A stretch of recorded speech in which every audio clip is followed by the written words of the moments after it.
Bila je zadnja in drugačna od ostalih, pa ne le zaradi spoznanja, da je bila prva v Ljudskem vrtu. Pripravljalna tekma številka 7 je pomenila zaključni vpogled v trenutno stanje moštva, hkrati pa prinesla tudi obujanje spominov na dvoboj z moštvom iz Glasgowa pred 2 letoma v play-offu Lige prvakov. Generalko so imeli tudi nogometaši Celtica, ki v Mariboru zaključujejo priprave in se bodo odpravili na Gibraltar, kjer v torek začenjajo evropske kvalifikacije. Ljudski vrt je odprl vrata po 49 dneh. Ekipo je prišlo pozdraviti 3000 gledalcev in ob ekipnem vračanju občutkov na domačem igrišču prineslo tudi pozitivne impulze.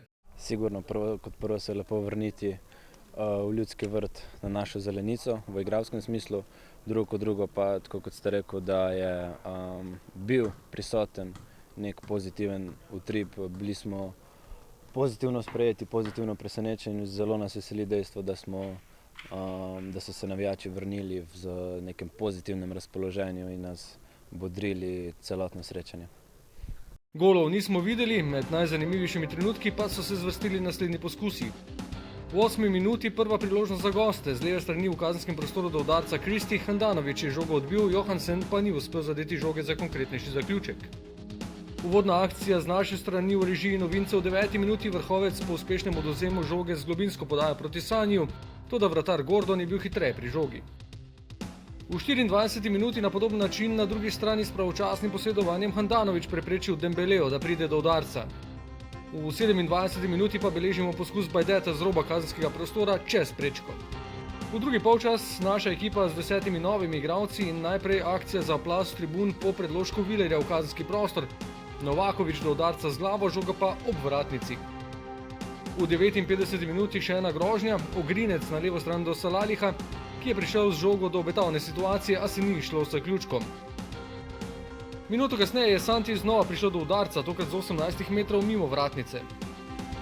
Minuto kasneje odgovor škotskih prvakov, Janko je všel po desni strani, s povratno podajo po tleh našel Dembeleja, ki se ni obotavljal pri udarcu, Handanović pa na pravem mestu.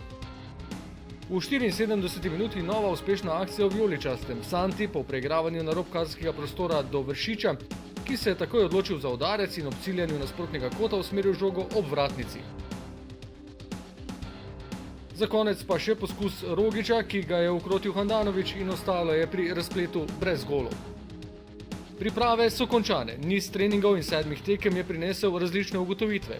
Je dobil trener vse odgovore o sestavi ekipe? To je tako, da trener si jasno skozi vsak trening, skozi vsako tekmo ima dober pogled v formo igralcev. To pomeni, da je tu veliko mogočega. Nekdo se za neki trenutek malo poškoduje, pa mu rad bi potem neki ritem. Tako da, kar se tiče vseh tekem skupaj, se potem poda neka skupna ocena. Jaz imam relativno jasno sliko o tem, kakšne zmožnosti imamo, na kakšen način bomo prišli do uspeha in prepričan sem, da bo ta sezona, ker bomo ostali moštveni, ker bomo ostali disciplinirani in zelo delavni, zelo uspešna. In zdaj je pred nami trenutek, ki ga nestrpno čakamo. V četrtek bo šlo za res, evropska premiera ob 20:00, Maribor, Levski.